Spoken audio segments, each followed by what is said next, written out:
Então, muito bom dia a todos. Mais uma vez, agradecer a presença para estar cá hoje convosco, a partilhar um tema que nós, na AEP, muito valorizamos, que são as pessoas. Mas, antes disso, naturalmente, fazer aqui alguns cumprimentos. À Presidenta da Federação Superregional de Yoga do Norte, a doutora Ana Martins, ao Dean da Porto Business School, professor José Esteves. Não estou aqui a ver ainda o Dr. Ricardo Rio nem o Dr. Filipe Araújo.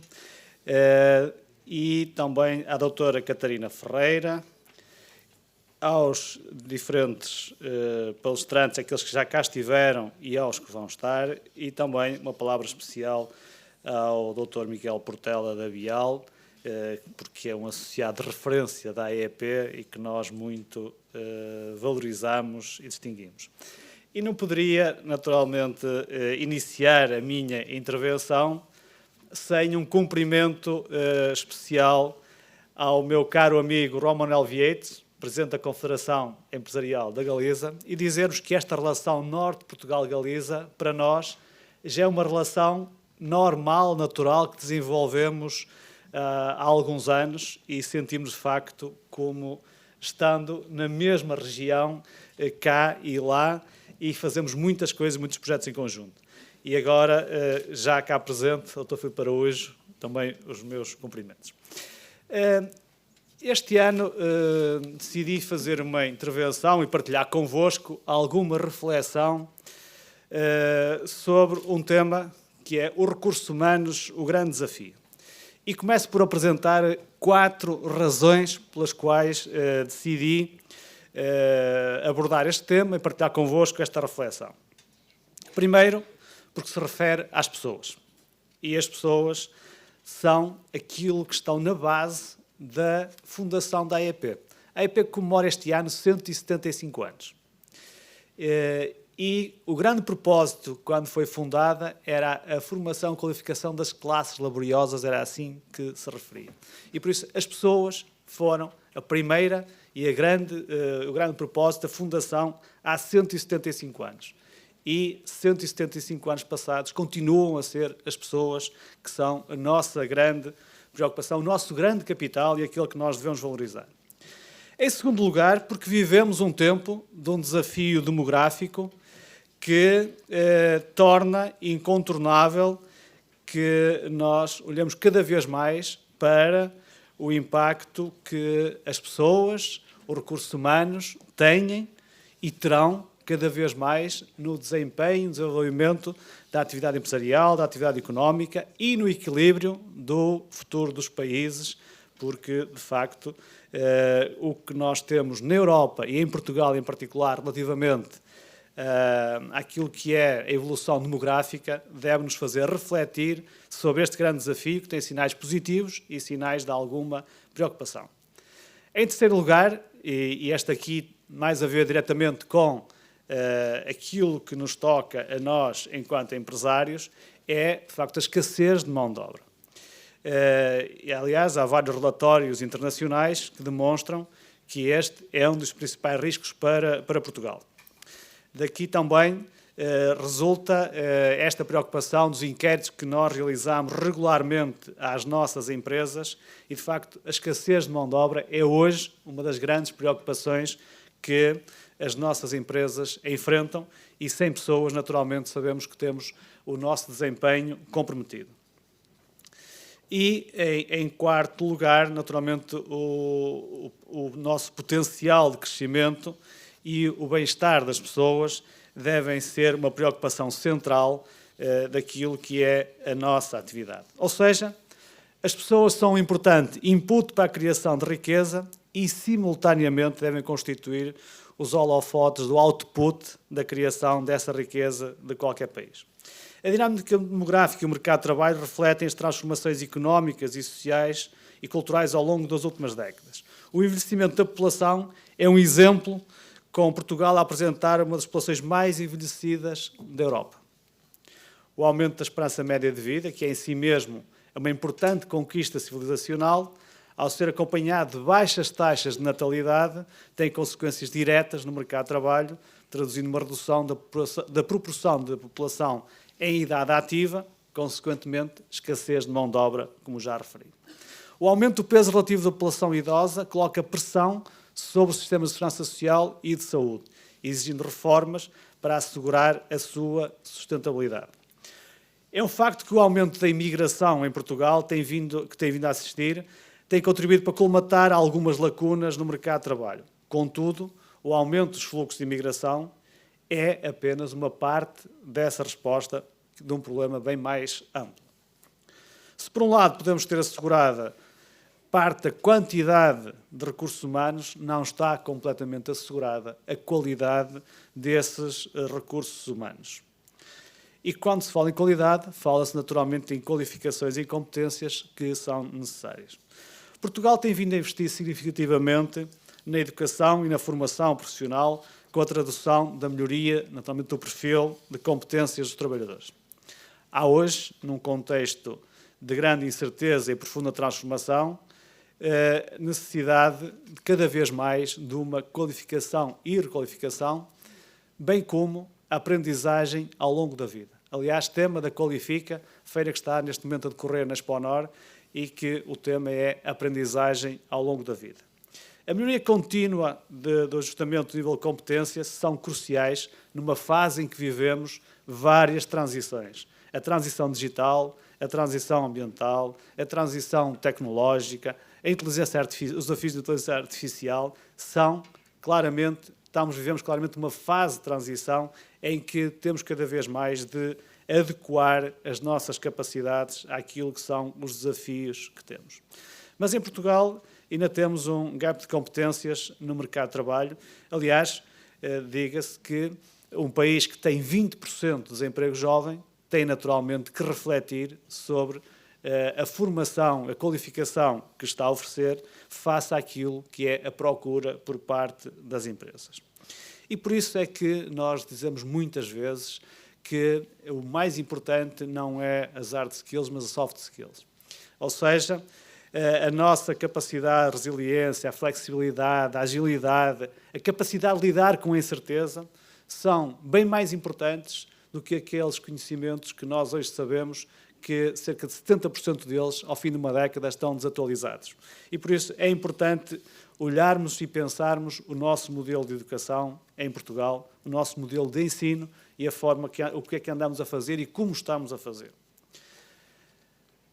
Eu partilho convosco um dado que a nós nos preocupa bastante e que o temos referido várias vezes e que é um condicionante daquilo que muitas vezes nós dizemos e referimos, que é a questão da produtividade, a questão da nossa capacidade de desempenho.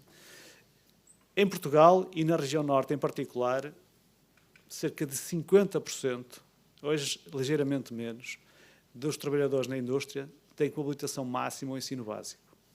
Mas também se falarmos ao nível dos líderes e dirigentes dessas empresas, a percentagem é muito próxima. O que significa que nós temos um longo caminho a fazer. Naturalmente, quando pensamos na população mais jovem, este indicador é completamente diferente, mas as pessoas que estão no mercado de trabalho têm ainda este perfil muito marcado de baixas qualificações.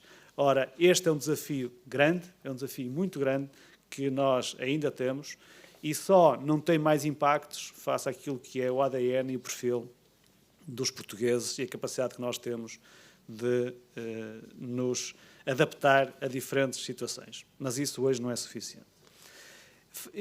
Paralelamente a isto, naturalmente, nós temos um problema da baixa natalidade que condiciona, face àquilo que é a evolução demográfica e o envelhecimento da população, aquilo que é a necessidade de nós renovarmos os recursos humanos no nosso país.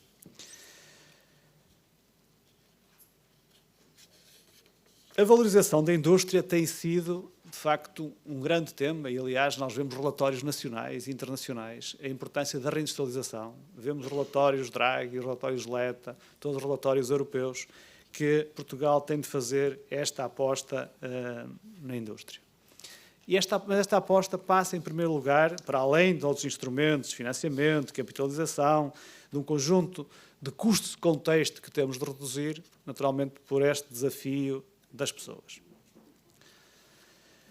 Poderíamos falar também do PRR, da falta de instrumentos, da política de coesão, de todo um conjunto de incertezas e do contexto geopolítico internacional que hoje vivemos e que, de facto, é para nós cada vez mais uma equação difícil de percebermos como é que se vai resolver, aquilo que assistimos diariamente, que se vai passando pelo mundo e, sobretudo, àquilo que cada vez mais nós hoje percebemos e a mensagem que nos é passada, que, de facto, o respeito pelos valores perde cada vez mais importância e os mais fortes acabam por tirar vantagem sobre os outros e aquilo que nós estamos a assistir, porque os grandes players internacionais, os grandes blocos mundiais e aquilo que se está a passar, que vem a partir dos Estados Unidos, mas com repercussões e com impactos em muitos outros locais, para além daquilo que estamos a passar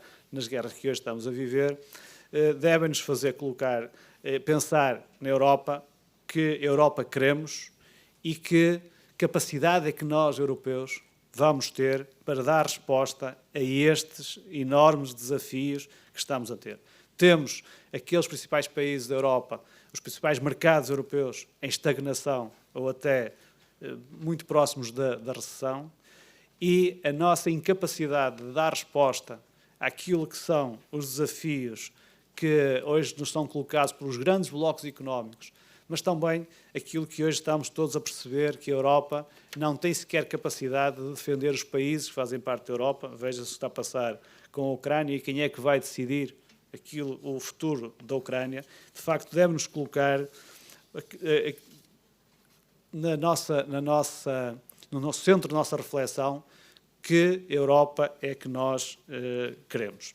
E esta Europa é a Europa que tem um recurso importantíssimo, que são as pessoas, e mais uma vez voltamos ao mesmo tema, que é das pessoas e aquilo que são as pessoas que farão certamente toda a diferença. Mas precisamos de ter outro nível de organização, outro tipo de organização, e para que as pessoas possam, de facto, dar o seu contributo e possam acrescentar valor de acordo com aquilo que são as suas capacidades.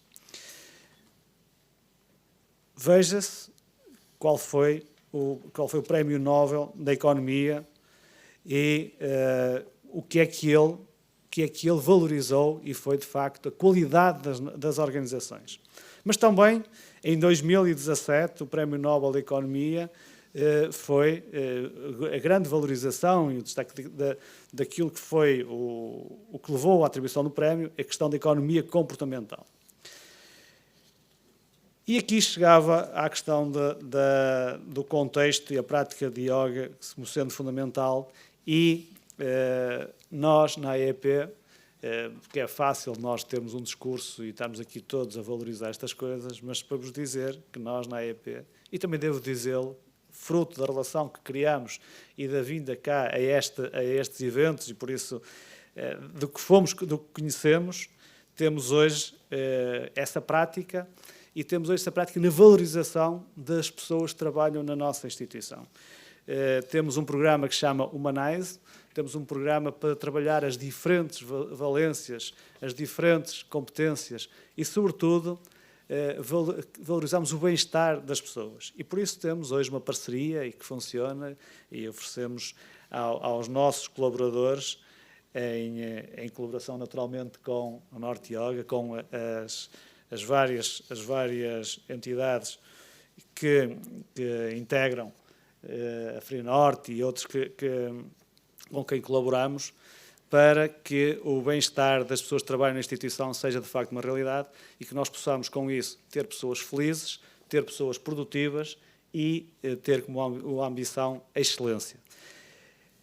E para terminar, dizer-vos que, de facto, as pessoas são aquilo que nós queremos valorizar, o nosso maior capital, e termino com uma citação do Confúcio, que dizia que, se quiser ter prosperidade por um ano, cultive grãos. Por 10, cultive árvores. Mas para ter sucesso por 100 anos, cultive gente. Muito obrigado.